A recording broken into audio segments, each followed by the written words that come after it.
नमस्कार दोस्तों, आपके अपने YouTube channel RKM take info पर मैं आरके मीना आप सभी साथियों का तहे दिल से हार्दिक स्वागत करता हूं। दोस्तों, इस वीडियो में बात करने वाले चतुर्थ श्रेणी कर्मचारी भर्ती में चयनित अभ्यर्थियों को कौन कौन से कार्य करने होंगे, उनका जॉब प्रोफाइल क्या है, जॉब वर्क क्या रहेगा, जॉब चार्ट क्या रहेगा। इसको लेकर अभ्यर्थी काफी कंफ्यूजन में है। इस भर्ती में चयनित अभ्यर्थियों को राजस्थान में कोई सा विभाग आपको अलॉट हुआ हो, कोई सा विभाग आपको मिला हो, साथ ही दोस्तों कोई सा भी कार्यालय में आपका पदस्थापन हुआ हो, आपको सभी जगह लगभग कॉमन से कार्य करने होंगे। उन सब के बारे में एक एक करके इस वीडियो में बात करेंगे। साथ ही जिन विभागों में साथियों पदस्थापन हो चुका है और अभ्यर्थियों ने कार्य ग्रहण कर लिया है, कार्य ग्रहण करने के पश्चात साथियों कुछ ही दिनों में अभ्यर्थी परेशान होने लगे, क्योंकि इसमें अधिकांश अभ्यर्थी साथियों हाई क्वालिफिकेशन वाले अभ्यर्थी हैं और वह अच्छे खाते पदों पर जा सकते हैं, लेकिन साथियों इस पद पर चयनित होने पर उसको निम्न स्तर का कार्य करना पड़ रहा है। तो अभ्यर्थियों के साथ मजबूरी भी है कि इस नौकरी को कंटिन्यू करे या इसको छोड़ दे। साथ ही जिन अभ्यर्थियों का पदस्थापन नहीं हुआ है, तो इन अभ्यर्थियों को देखकर साथियों उनके भी मन में चल रहा है नौकरी ज्वाइन करे या नहीं करे। तो साथियों इस प्रकार के मन में आपके जो सवाल आ रहे हैं, उन सभी सवालों के जवाब साथ ही चतुर्थ श्रेणी कर्मचारी भर्ती के जॉब चार्ट के बारे में विस्तार से इस वीडियो में बात करने वाले, इसलिए वीडियो को पूरा अंत तक देखें। और जो साथी पहली बार हमारे YouTube channel RKM take info को देख रहे हैं, यूट्यूब चैनल को सब्सक्राइब के बेल आइकन प्रेस कर ले, जिससे भर्तियों की महत्वपूर्ण और सटीक जानकारी आपको इसी प्रकार मिलती रहे। चलो शुरू करते हैं दोस्तों इस वीडियो को। सबसे पहले बात करें साथियों चतुर्थ श्रेणी कर्मचारी या सहायक कर्मचारी के पद पर चयनित होने वाले अभ्यर्थियों के प्रमुख कार्य जो इस प्रकार है। नंबर 1, कार्यालय अनुभाग के रिकॉर्ड और वास्तविक रखरखाव और उसमें हर प्रकार का सहयोग करना। नंबर 2, अनुभाग एकांक कार्यालय उपकरणों आदि की सामान्य साफ सफाई और नियमित रूप से उनकी देखभाल करना। नंबर 3, कार्यालय विभाग भवन परिसर के भीतर फाइलों दस्तावेजों पुस्तकों आदि को लाना ले जाना और उनको व्यवस्थित तरीके से रखना। नंबर 4, फोटोकॉपी डुप्लीकेटिंग फैक्स आदि करना प्राप्त करना एवं सेट तैयार करना। नंबर 5, कार्यालय अनुभाग एकांकी व अन्य लिपिक के कार्य करना, क्योंकि साथियों काफ़ी अभ्यर्थियों के बाद में जाकर जब प्रमोशन होंगे, प्रमोशन के पास आपको लिपिक के कार्य भी करना होगा, तो उनका अनुभव भी साथियों आपको साथ के साथ लेना होगा, इसलिए साथियों वो सभी कार्य भी आपसे करवाए जाते हैं। नंबर 6, आवक जावक जैसे साधारण कार्यालय कार्यों में सहायता और कंप्यूटर पर उक्त कार्य संपादित करना, यानी साथियों जो लेटर आता है या जाता है उनको इनवर्ट आउटवर्ट करना, यानी एक आवक जावक रजिस्टर होता है उसमें साथियों उन पत्रों की एंट्री करनी होती है। नंबर 7, परिसर के अंदर व आसपास निर्धारित दूरी के भीतर डाक वितरण करना संदेश वाहक का कार्य करना, यानी साथियों डाक इधर से उधर विभाग तक पहुंचाना या डाक लेकर आना। साथ ही नंबर 8, कार्यालय स्थलों और उनसे जुड़े परिसरों की निगरानी देखभाल और सुरक्षा जैसे कार्य करना, ये भी साथियों चतुर्थ श्रेणी कर्मचारी के कार्य में आता है, सहायक कर्मचारी कार्य में आता है। नंबर 9, कार्यालय एकांक परिसर में स्थित भवनों कमरों के खोलना बंद करने का कार्य कार्यालय बंद करते समय सुनिश्चित करना कि कार्यालय में स्थापित सभी संयंत्रों की विद्युत आपूर्ति बंद करना। नंबर 10, कमरों भवन फर्नीचर आदि की साफ सफाई का कार्य देखना और करना। नंबर 11, भवनों साज सज्जा के जो सामान होंगे उनकी साफ सफाई का कार्य देखना। साथ ही दोस्तों सामान्य तकनीकी और क्षमता योग्यता के अनुसार कार्य करना।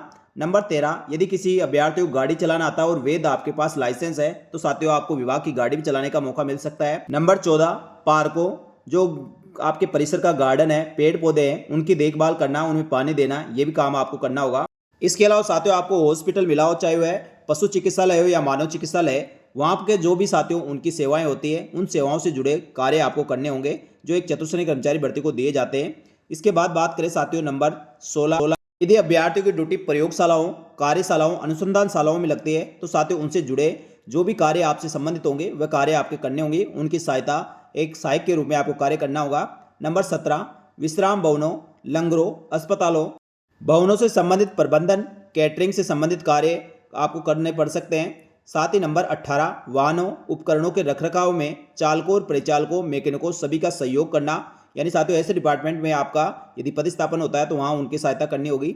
यदि साथियों आपकी ड्यूटी स्टोर कार्यशाला कैंप ऑफिस में आपकी ड्यूटी लगाई जाती है, तो साथियों आपको मुंशी के रूप में सहायक या अटेंडेंट जैसे कार्य भी करने पड़ सकते हैं। तो साथियों चतुर्थ श्रेणी कर्मचारी पद पर या सहायक कर्मचारी पद पर आप साथियों चाहे किसी विभाग में आपका पदस्थापन हुआ, कहीं पे भी आपकी पोस्टिंग हुई है, आपको साथियों इस प्रकार के कार्य दिए जा सकते हैं और इनमें से आपको साथियों किसी भी कार्य के लिए आप मना नहीं कर सकते और अलग अलग डिपार्टमेंट के द्वारा साथियों इन्हीं कार्यों में से आपका जॉब चार्ट बनाकर आपको दिया जाता है और इन्हीं के तहत आपसे कार्य करवाए जाते हैं। इसके अलावा साथ ही जिस भी कार्यालय में आप पदस्थापित है वहां के संस्था प्रधान द्वारा बताए गए हुए कार्य सभी करने होंगे जो आपके पद के अनुसार जॉब चार्ट में आते हैं। तो साथियों यहाँ तक की जो जानकारी दी वो आपको अच्छी लगी तो वीडियो को लाइक जरूर करें और चैनल को सब्सक्राइब के बेल आइकन प्रेस कर ले। तो साथियों चतुर्थ श्रेणी कर्मचारी पद पर 53,750 पदों में से लगभग 45,000 पदों का रिजल्ट पहली लिस्ट जो जारी की गई थी उसमें उसमें से नियुक्ति और पदस्थापन की प्रक्रियाएं चल रही है, जिसमें साथियों राजस्थान लोक सेवा आयोग, शासन सचिवालय और शिक्षा विभाग द्वारा पदस्थापन किए जा चुके हैं और अभ्यर्थी साथियों वहां पर कार्य ग्रहण करने के पश्चात जॉब कर रहे हैं, यानी नौकरी कर रहे हैं। तो जो अभ्यर्थी कार्य ग्रहण कर लिए और नौकरी कर रहे हैं साथियों, उनके कार्यालयों में कई अभ्यर्थी काफ़ी परेशान हैं, क्योंकि साथियों उनके पास शैक्षणिक योग्यता अच्छी खासी है, यानी ये हाई क्वालिफिकेशन वाले अभ्यर्थी है और उस विभाग के सबसे नीचे स्तर का कार्य सारी चतुर्श्रेणी कर्मचारी भर्ती के जो कार्य होते हैं वो करने पड़ रहे हैं, क्योंकि साथियों आपका पद स्थापन ही चतुर्श्रेणी कर्मचारी पद के लिए हुआ, तो ये कार्य आपको करने होंगे। इसलिए आपको बिल्कुल भी परेशान होने की आवश्यकता नहीं, किसी की साथियों बातों में या बहकाव में आपको नहीं आना है, क्योंकि साथियों आप 24 लाख अभ्यर्थियों में से छटकर 50,000 में आपका चयन हुआ है, यानी साथियों बहुत ही खास और बहुत ही पढ़ने वाले होनहार अभ्यर्थी हो। ये साथियों आपकी नौकरी की शुरुआत है। रेगुलर और नियमित रूप से आप तैयारी करते रहेंगे तो इससे बड़ी नौकरी आप पा सकेंगे, क्योंकि साथियों सभी पढ़ने वाले अभ्यर्थी इसमें लगे हैं और अगले 5 से 6 साल में आप देखेंगे तो लगभग 60 से 70% अभ्यर्थी अन्य भर्तियों में सेलेक्ट हो जाएंगे और वह इस पद को छोड़ देंगे। तो साथियों आपको बस नियमित और रेगुलर रूप से तैयारी करनी है। जिस विभाग में साथियों आप निम्न स्तर पर यानी चतुर्श्रेणी कर्मचारी पद पर कार्य कर रहे हो सकता है दोस्तों उसी विभाग के हेड बने आप, उसी विभाग में आप अधिकारी बनकर जाएं।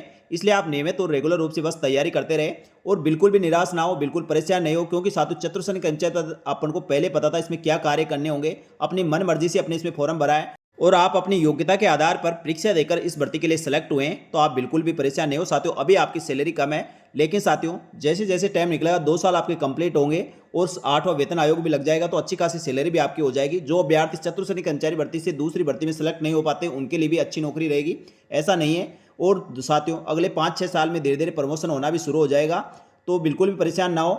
कई साथियों सोशल मीडिया के माध्यम से आपके जानकार आपको इसको लेकर साथियों कई बार आपको ट्रोल करेंगे, लेकिन उन चीज़ों से आप बिल्कुल भी भटके नहीं और आपने सरकारी नौकरी का जो सपना सोच रखा था वह सपना आपका पूरा हुआ है। इसको एंजॉय करें और सरकारी नौकरी का आप आनंद लेते हुए सरकारी नौकरी करें। साथियों कार्य आप छोटा बड़ा कोई नहीं होता है, आप जिस पद के लिए सेलेक्ट हुए उसके अनुसार आपको कार्य दिया जा रहा है, तो उस कार्य को आपको करना ही पड़ेगा। साथियों आपको लगता है आपके लायक ये कार्य नहीं है, तो आप साथियों जब तक इसका रिजल्ट नहीं आया था तब तक आप किस प्रकार से परेशान हो रहे हैं, हमारी जल्दी से जल्दी ज्वाइनिंग करवाए, हम नौकरी करने के लिए तैयार है। या साथियों उन अभ्यर्थियों को देखें जो इस नौकरी में सेलेक्ट होने से कुछ नंबरों से कुछ पॉइंटों से रह गए, उनके नजरिए से देखेंगे तो साथियों नौकरी की अहमियत क्या है आपको पता चल जाएगा। इसलिए साथियों जो भी डिपार्टमेंट जो भी विभाग मिला है आपको जो वर्क चतुर्श्रेणी कर्मचारी भर्ती का दिया गया है उसके अकॉर्डिंग आपको कार्य करना है। और जो अभ्यर्थी कार्य ग्रहण नहीं करें और साथियों आपको लगता है आपका किसी न किसी भर्ती में आगे सिलेक्शन हो जाएगा या होने वाला है, तो आप साथियों जिस विभाग आपको अलॉट हुआ है वहाँ के नियुक्ति और पदस्थापन आदेश जारी होने के पश्चात अपने अन्य साथियों से आप संपर्क करें जो कार्य ग्रहण कर चुके हैं, किस प्रकार से उनसे कार्य करवाए जा रहे हैं और क्या क्या कार्य करने पड़ रहे हैं। आपको लगता है आपको ज्वाइन करना है तो ही ज्वाइन करें, नहीं तो दोस्तों आप सीट खराब ना करें, क्योंकि साथियों आपको यदि उस नौकरी की जरूरत नहीं है लेकिन किसी दूसरे अभ्यर्थी को उसकी नौकरी की बहुत जरूरत होगी जो साथियों आपकी जगह सेलेक्ट हो सकते हैं। इसलिए साथियों उन सभी चीज़ों का भी आप ध्यान रखें, क्योंकि अभ्यर्थी एक बार यदि साथियों ज्वाइनिंग कर लेता है और ज्वाइनिंग करते ही यदि छोड़ता है, चाहे वो 1 दिन बाद 2 दिन बाद या साथियों महीने भर बाद या साल भर बाद, तो साथियों वह पद भरा हुआ समझा जाएगा। इसलिए साथियों आपको लगता है आपका किसी भर्ती में सिलेक्शन हो रहा है तो आप साथियों पहले कार्य ग्रहण ना करें, या साथियों आप एक्सटेंशन ले लें, 6 माह तक का एक्सटेंशन ले सकते हैं। आप तैयारी कर रहे हैं और उस पीरियड में आपका किसी भर्ती में सिलेक्शन हो जाता है तो साथियों बहुत अच्छी बात है, यदि नहीं होता तो फिर आप जाकर कार्य ग्रहण कर सकते हैं। चतुर्श्रेणी कर्मचारी भर्ती के अभ्यर्थी कार्य ग्रहण की तिथि में विस्तार कैसे करवाएं, एक्सटेंशन कैसे ले, उसके लिए सेपरेट मैंने वीडियो बनाया था, वो वीडियो आप देख सकते हैं। तो साथियों अब तक राजस्थान लोक सेवा आयोग, शासन सचिवालय और चिकित्सा विभाग के चयनित अभ्यर्थियों नियुक्ति और पदस्थापन आदेश जारी हो चुके हैं। शेष विभागों की काउंसलिंग प्रक्रिया जारी है, जल्दी उनके भी नियुक्ति और पदस्थापन आदेश जारी हो जाएंगे और अगस्त लास्ट तक आप साथियों सभी कार्य ग्रहण कर सकेंगे। कार्य ग्रहण करने से पहले साथियों इन सभी चीजों को आप ध्यान रख ले, क्योंकि चतुर्श्रेणी कर्मचारी भर्ती के जो मैंने कार्य बताए इन कार्यों में से कोई से भी कार्य आपसे करवाए जा सकते हैं। साथ ही दोस्तों आपको लगता है अभी सोचने का समय आपको चाहिए, कार्य ग्रहण करना है या नहीं करना है, या किसी भर्ती में आपका सिलेक्शन हो रहा है या आपको का एग्जाम है, तो साथियों आप एक्सटेंशन ले लें, आपको 6 माह का समय मिल जाएगा जिसमें आप अच्छी तरह सोच भी सकते हैं और किसी भर्ती के लिए आप चयनित हो जाते हैं तो बहुत अच्छी बात रहेगी। और उस भर्ती में यदि चयनित होता है तो इस पद को आप छोड़ते हैं तो किसी दूसरे अभ्यर्थी का भी भला हो जाएगा, क्योंकि उनका चयन आपका पद छोड़ने के कारण हो सकता है। तो साथियों इन सभी का ध्यान रखते हुए आप चतुर्श्रेणी कर्मचारी पद पर कार्य ग्रहण करें। तो ये जानकारी थी साथियों चतुर्श्रेणी कर्मचारी भर्ती चयनित अभ्यर्थियों के जॉब चार्ट, यानी उनको कौन से विभागों में क्या क्या कार्य करने पड़ सकते हैं, उन सभी के बारे में महत्वपूर्ण जानकारी। साथ ही दोस्तों ज्वाइनिंग करने से पहले आपको किन बातों का ध्यान रखना है और यदि आप कार्य ग्रहण कर चुके हैं तो साथियों आगे की पढ़ाई आपको कैसे करनी है, संपूर्ण जानकारी आपको इस वीडियो में दी गई है। ये जानकारी आपको अच्छी लगी तो वीडियो को लाइक जरूर करें और इसके संबंध में किसी प्रकार कोई मन में डाउट है, सवाल है तो आप कमेंट करके जरूर पूछें, आपके सभी सवालों को जवाब देने का प्रयास किया जाएगा। तो साथ ही इस भर्ती के साथ ही राजस्थान सरकार की समस्त भर्तियों की महत्वपूर्ण और सटीक जानकारी के लिए हमारे YouTube channel RKM take info को सब्सक्राइब करके बेल आइकन प्रेस कर ले। साथ ही हमारे टेलीग्राम चैनल को जरूर ज्वाइन कर ले, जिससे भर्तियों की महत्वपूर्ण और सटीक जानकारी तुरंत प्रभाव से मिल सके। इस वीडियो में इतना ही, जल्दी मिलेंगे दोस्तों चतुर्थ कर्मचारी भर्ती के आगे की अपडेट के साथ ही राजस्थान सरकार की समस्त भर्तियों की महत्वपूर्ण सटीक जानकारी लेकर एक और नए वीडियो में। तब तक के लिए आप सभी का धन्यवाद। जय हिंद, जय भारत।